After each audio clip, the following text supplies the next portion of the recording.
So today we are going to be presenting on managing election anxiety. Right now in this stage, we are pre-election. We're about a week out. In this presentation, we'll be covering what election anxiety looks like, ways to better be able to manage this anxiety, as well as sharing different resources on campus for students, as well as faculty and staff to, for more support, as well as just additional mental health resources. So we tried to make this as comprehensive, as interactive as possible. I'll just introduce myself really quick. My name is Charlie Starkman. I am one of the staff psychologists at CAPS, as well as the center's outreach coordinator. And I am presenting with. I'm Rose Cook. I'm a doctoral level trainee here at CAPS. Okay. So let's get started. Rose, do you want to do this first slide? Sure. Okay. So we're looking at what is election anxiety. And even though it's not an official disorder, we're recognizing it as distress caused by fear related to the outcome of an election due to perceived a negative impact or events. So emotions like raging or things like when you're all or nothing thinking, it's either all good or all bad, blame, denial, avoidance.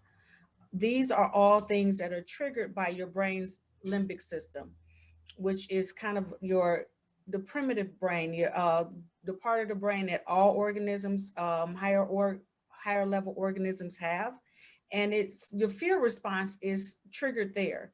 And when you are afraid or something, when something dangerous is present, that we recognize that we have kind of three responses. You either fight, you flight, run away, or you freeze.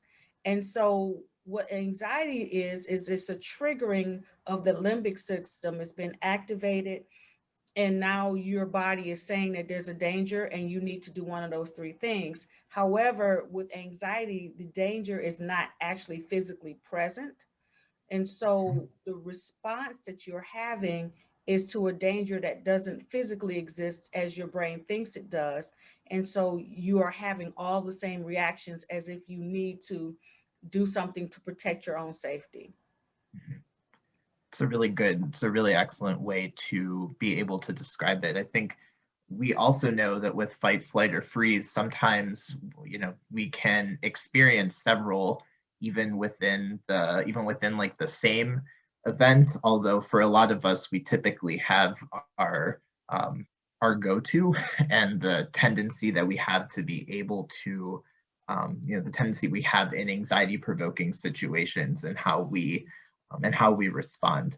And we know that this election especially has been very long. The election cycle has been going on for a long time, and it's very appropriate, obviously, at this late stage in the game to consistently kind of be anxious, especially about the outcome. We're all waiting, and we don't know what is going to happen, and so sitting with that uncertainty can be really challenging. Thinking about everything that is coming, that has been coming with the election. Again, the length of election cycles in our country, just the emotions that they stir up within us can lead to burnout. And we know that burnout is a very common phenomenon. It affects us both physically and mentally. We might find that when we're in a state of burnout, our blood pressure is elevated. We might notice changes in patterns in our eating. We might find that we are overeating a lot more, maybe more consistent snacking or grazing, potentially even binging. Or we might find that we don't have much of an appetite. We might not really even have much energy to eat.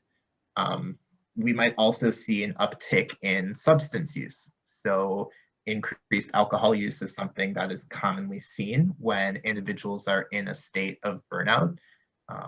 Alcohol as a depressant can serve to numb our emotions and just our reactions to things, and that's very tempting in such a polarized environment like ours, especially around election times. That same feeling that Rose was discussing of anxiety often is accompanied by stress and worry. The not knowing is something that is so palpable during this time. We might often find that in a state of burnout, especially pertaining to the election, we might feel irritable. We might start to become angry the more that we have to talk about it or hear about it. Naturally, it's going to affect our mood, right? And we often will have trouble sleeping, and that's even just in general with burnout. Even not when there's a major election going on, but just in general, we're going to find that we have difficulty sleeping. We have difficulty getting the restorative rest that we need. So we have an understanding of, how our bodies respond to election anxiety and what this looks like and how it can result in a state of burnout. So now we'll move into talking more specifically about some different strategies to combat election stress and burnout. Rose, I can pass it on to you. So looking at exploring ways to understand other people's point of views, engaging in dialogue where you're not necessarily looking to argue your point, but to understand someone else's point, to bridge that barrier between your side and someone else's side or views, so that you are having a healthy dialogue as opposed to an oppositional one, which would lead to again more anger, more frustration, as opposed to just understanding. um, Recognizing that after this election, the world will continue to spin on its axis. We're still going to be here, and so life after the election is also part of the focus, because elections going to come and go. They always do. We've been doing it for hundreds of years now. So the outcome of the election is not going to change, that the world is still going to go on. How you go on in the world is what's important, and how you manage to combat the stress that you've been feeling, or the anxiety, the burnout, is what now you're looking to do. Understand that you are not alone, that most Americans are tired from the election cycle. Um, I know personally, I get text messages all day about somebody's candidate for something. So it's very intrusive. It's more intrusive than we are used to. Um, and which means that we need to disconnect sometimes. Just get off social media, don't watch the news when you wake up in the morning. Don't make that the first thing you're engaging. Um, Kind of limit your social media. Look, turn off your alerts on your phone or your tablet or anything like that. Um, use some time to recharge, at least 24 hours, to avoid that type of election information. Find something new to watch on TV. Watch something funny. Find a good comedy to look at. Just something to recharge, or if that's not your thing, go for a run. Um, Avoid the conversations that could be charged. If you know you're feeling tired and you know this person doesn't believe or agree with you, don't engage them. Those coworkers, those families members, um, or people who even might share your views. If the conversation could be distressing because they're hypercharged about it, it could just serve to bring your anxiety up. So avoid those people that might be more stressful than you are ready to engage with at that time. Um, Maybe find some other ways to positively impact your community. Volunteer to help few others.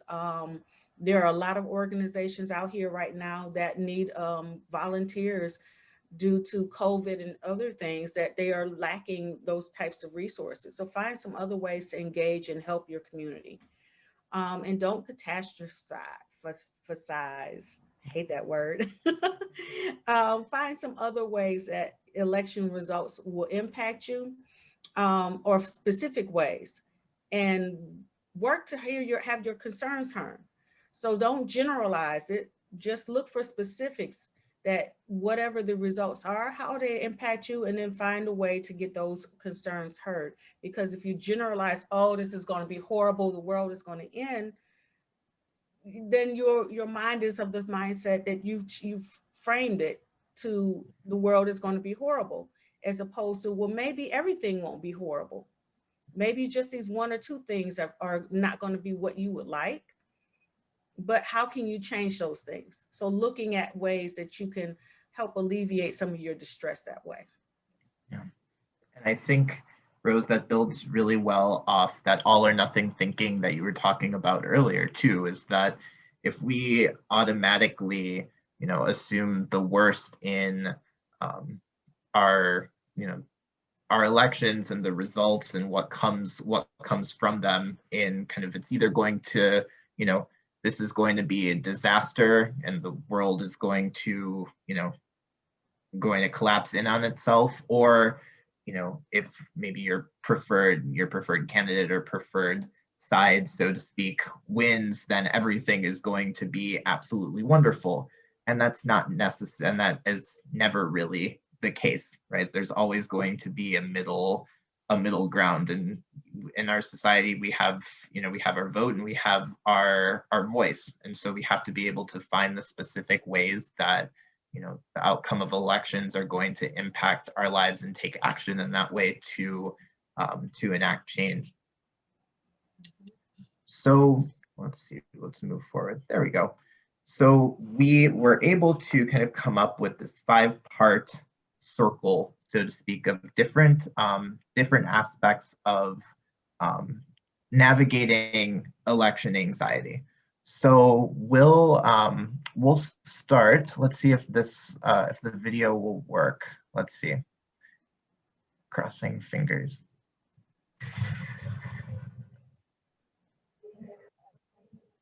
You might have to share your audio on it. Sorry? I think you might have to share your audio so we can hear it good. Oh. The video. Okay. Hold on, let's see.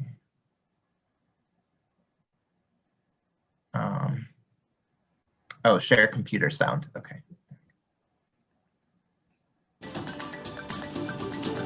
Would you believe it? There are 34 days until voters head to the polls. And as campaigns ramp up efforts, you're not alone if you're feeling anxious. Liza Lucas reports on the stress behind election season and ways to cope. From the TV to your cell phone, inboxes and mailboxes, the reminders of the 2020 race are all around us. And just thinking about the outcome can bring on extra stress. Regardless of your political party affiliation, people are feeling distressed. Most people don't want this level of dissension. Dr. Valdacia Dijon has seen a surge of patients feeling anxious. The American Psychological Association documenting similar stress in a July survey, with more than 60% of Republicans and more than 70% of Democrats reporting the current political climate as a significant source of stress. Factor in a pandemic and financial concerns, and Dr. Dijon says the 2020 race can take on an even greater meaning. Because the stakes feel so high, people are more passionate and more vocal than I've ever seen. And yet she sees a common thread. Those who are most distressed and anxious have been overly inundating themselves with social media. Limit your exposure to political news through television or social media. That is key to feeling better for many people. Other ways to cope? She says avoid debating and arguing with others, while tapping into mindfulness and breathing exercises can also help. Another thing that you can do is to channel that anxious energy into volunteering and getting more politically involved. It is likely to make you feel more uplifted to know that you've done your part in making a difference.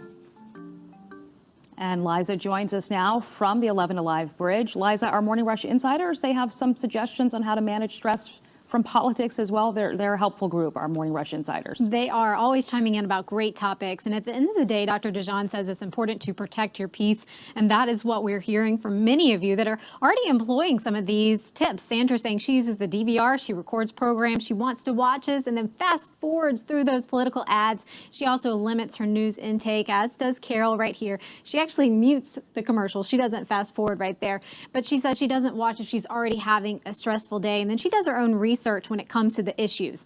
Lyrical Flow, though, she says that she doesn't watch network television unless the news is on. But what really gets her is the phone calls and the texting and the mailbox, just that influx of political updates coming to us constantly. So again, we're having this conversation from behind the scenes, but Dr. DeJean also wants to reiterate that if you are struggling, it is always important to seek professional help. All right. Well, all credit goes to Rose for finding that fantastic video. Thank you, Rose. The Dr. DeJean said it best. Being able to set those boundaries, being able to unplug is so important, because the more that we get bogged down in everything that is going on, the more stuck we become, and we get swallowed up. And ultimately, there is very, very little that any one of us could do to change the outcome. So we have to look at where can we take that action, which we'll move on to with the do something part later on. But I'll turn it over to Rose to talk about what it might look like for us to be more present. So, in being present is, reflecting is as to recognize your inner thoughts and feelings, to be curious and non-judgmental, and give yourself permission to feel the way that you do. It's okay to feel stressed and recognize that you're feeling stressed. Don't try to avoid those types of feelings or emotions, because avoidance, we know, can have negative impact on your well-being overall, because eventually it's kind of like ignoring, you got to pay the phone bill. You ignore it. You go a couple of months and then they cut your phone off. And you're frustrated because they cut your phone off, but you ignored it. So the same thing happens in your body. You ignore things, it comes up for you until it just sits there until it can't be ignored anymore, and it starts coming out in different ways. So being present may be just self-compassion, practicing self-compassion as you're walking through these challenging and uncertain times. Grab your phone and your earbuds and do a mindful walk maybe.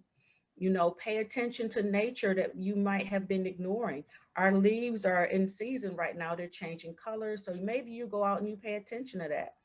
Or maybe you just sit down in some low light with some soothing colors and get your sleeping mask, coloring book, maybe create a Pinterest collage, something that helps you disconnect from the everyday stress of the election. Aromatherapy, maybe some candles, some incense, some just sensory things. So looking at what you can do to impact your sight, and so that would be the walking or the coloring, the sound, calming music or nature sounds, a guided meditation, your touch. What do you something soft and cuddly that you can feel, or something really smooth, or even just that hot shower, or even a weighted blanket. Then you have your smell, some aromatherapy, the candles, fresh air, because we're all on Zoom all the time. So getting out and getting some fresh air. And then something to taste, paying attention to what you're eating, mindful eating with the intent of chewing slowly, tasting the flavors, seeing what taste you recognize in a dish. Do you taste this spice? Do you taste that tomato in the sauce? Looking for those types of things just to help yourself be more present in that moment. Thank you, Rose. I'd like to be able to talk a bit about refueling, and I think as Rose was talking about like taste and being more connected to what we're eating, and doing more to create an environment for ourselves that is rejuvenating and healthy. That also involves self-restoration, right? And especially through ensuring that we're getting good sleep, trying to set a sleep routine for ourselves, trying as much as we can. It is very hard, especially being in college, and especially with all the other obligations that everyone watching this has. It can be hard to get consistent sleep, or at least to get on a consistent schedule. However, we know that that is the best way to be able to help us find that balance. We know that good sleep and good rest helps to modulate and regulate our mood and our emotions. It helps to reduce anxiety. It also helps to consolidate memory, as well as can also aid in weight loss. So there are a lot of benefits from getting good sleep, as well as eating healthy. As we discussed earlier, this is often a very stressful. The election season is a very stressful time. We know it can contribute to burnout, which might lead us to not make the best choices in terms of the foods that we eat. So being more mindful and more deliberate in what we're choosing to put in our bodies, making sure that we're getting enough protein, that we're getting enough fiber, making sure that we're energizing and nourishing our bodies, especially when we're facing this level of stress and anxiety as the election is imminent. Being able to make sure that you're staying hydrated, limiting your caffeine intake is really important, and also just making sure that you're moving. As Rose was saying, being outside with the leaves changing. Today might not be, I'm looking outside, it's a little rainy and cloudy today, so maybe not the best day, but when it's, even if it's a little chilly, when it's nice outside, take a walk, get some time out in the fresh air. We're so fortunate to live in the Midwest, where the fall is so beautiful, and being able to just connect with nature, being in a spot where you can free yourself from the grips of social media and everything else that is kind of pulling you back into this intense focus on the election, which only serves to increase your anxiety. Making art, engaging in a creative process, watching a funny video or a movie. Sometimes, in the times we live in now, we often lose sight of the humor, and there are a lot of very, very serious things happening in our world, and we are not sitting here and saying don't take those things seriously, but there is also a place for us to be able to take a step back and engage with something that is lighter. And as Rose was saying, thinking about compassion and giving ourselves permission to do that. We're going to shift gears now to talking about connection. Rose? So when you look at connection, obviously we're talking about how you are connecting to others, with your supportive friends and allies, to talk about current issues if needed, but being aware when you're feeling overwhelmed. So not just connected to others, but connected to yourself. Because everybody's not going to agree with you, and that's okay. So limiting those conversations, looking at what you can do to reach out. Um, and there are other ways to connect with people other than verbally. The lost art of writing a letter. I know it sounds so old school, but writing a letter is very therapeutic, and you can always edit the letter, change it. It's just the writing process, getting it going. Asking meaningful questions, not necessarily about the election, but meaningful as far as what's going on with people, and beyond, hey, how you doing?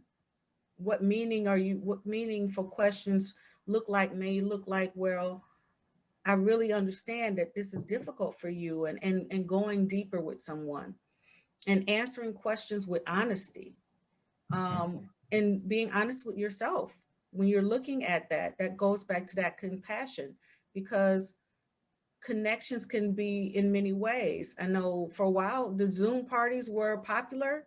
We might be a little zoomed out now, but maybe you can still have, I think, Netflix and other movie apps now where you can have and watch with multiple people and more than one location. So having like a Netflix party or something, just in something to get you connected to other people, because with being remote, with especially for students on campus who are used to being able to interact with people, finding creative ways to interact with people is important.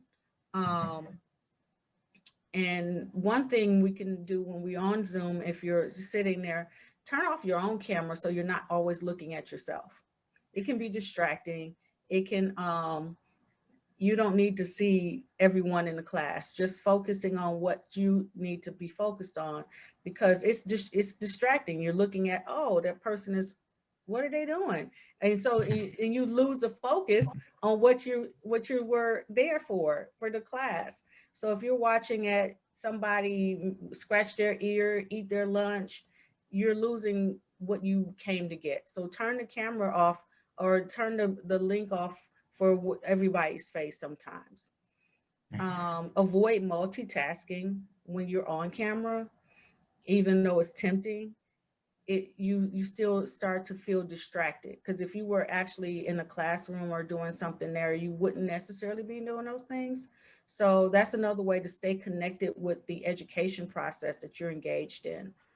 Um, Maybe go to the, I think I heard you got to make appointments to go to the animal shelters now, but you just go maybe visit a dog or a cat, sit there and pet them. That might get you a connection as well, and take your mind off this current election cycle. And also, thinking about reaching out to us too here at CAPS. We're here. And if you want to talk to someone about the election and any sort of anxiety that's coming up, we have our drop-in hour every day during the week at 3 p.m. Come and talk to the clinician that is that's on call at that time, and share some of these concerns with us. We've also got a lot of really great resources on our webpage, and would love to be able to provide you with that support. So, you are not in that anxious, stressed, and burnt out place alone. We at CAPS are discussing it too. We are with you, and we acknowledge that this is a very stressful and challenging time, but being able to seek out those connections is so important. And along with connection, taking action. To me, I've always felt that taking action in any sort of process, whether it's the political process or anything else, is the best way to help manage that anxiety, right? And as we're moving into the last days of this election, if you're feeling really passionate about a specific topic or a candidate or whoever it might be, take time to put that into something concrete. Spend an hour of your time when you feel like you are in the space to do it, of course, and you've checked in with yourself and are feeling comfortable to devote your time to that activity. Spend an hour to send out some text for a candidate that you support. Maybe if you have time on election day, driving people to the polls or to their clerk's office to drop off their ballot. Staying informed about the different changes that are happening in real time with the election and voting, and just staying abreast of the things that are happening, because with this fast-paced society we live in, the information that we get is rapidly changing all the time. And as a result, sometimes it might feel like there are so many different things that you can do. And that's normal, to feel overwhelmed or to feel almost awed by the amount of different things that you can do. But it's not saying do everything, it's saying do something. So find one way to engage that really gives you a sense of meaning and purpose. And again, Rose gave some wonderful examples, and it does not necessarily have to be political.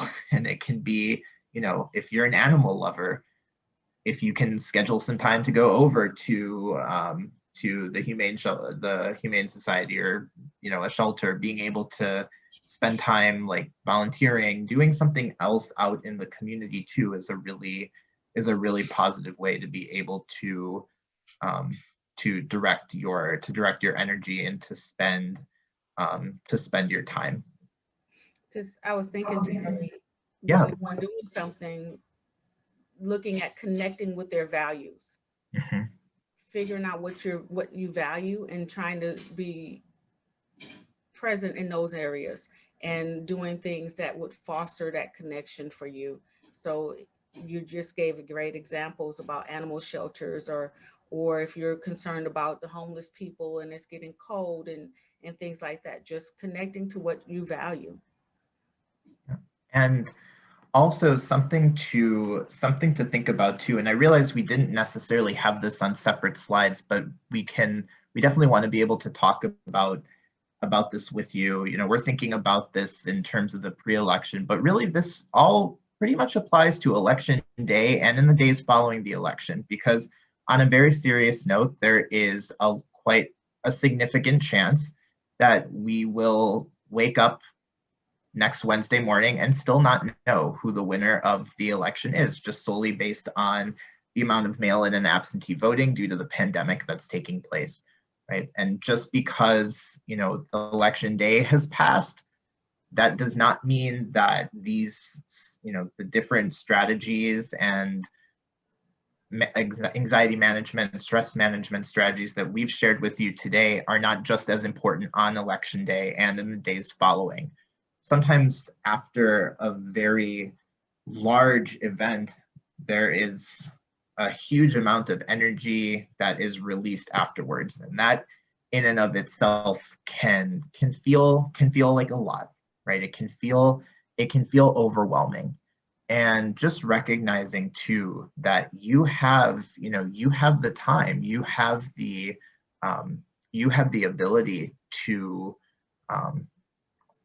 be able to take any time that you need for yourself on election day, in the days following, and engaging in one of these 5 different stress, anxiety, election anxiety management strategies that we've shared today. So these don't stop on November 3rd. They're things that you can continue to use on that day and in the following days, because post-election coverage still happens. You're still going to need to take some time to unplug from that, right? And you still are going to need, after the election, to remember to keep yourself nourished and fueled and being connected to the outdoors, everything that's just going on around us.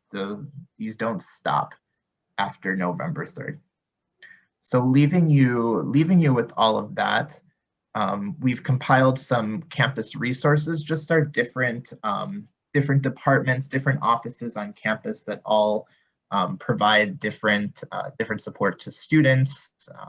And also, U of M-Dearborn is part of the JED Foundation, which focuses on college student mental health. And so we've included in our presentation a great link to a full list of mental health resources, which includes mental health and the election. So again, we want to make sure that we've provided you with everything that you need in this anxiety-inducing, but also fairly exciting. I mean, if you enjoy politics, this is an exciting time, but it is still also a very stressful and difficult time. So we can sit with both of those and look at what this time of year and this part of our society brings us, and also the parts of it that are maybe not as ideal, but we're still, we still want to be able to provide you with the support that you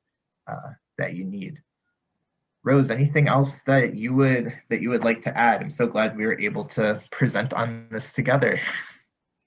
No, I just want to employ people to, just think about being whole and what makes you feel grounded or more like you, and engaging in those types of things. All right, and with that, we will let you go into your evening and onto the rest of your day. We hope that you take into account some of the strategies we've been able to share with you today, and especially starting to implement them as we head into this final week of the election, and to use them on election day and beyond. So thank you so much for your time, and have a wonderful day. Thank you.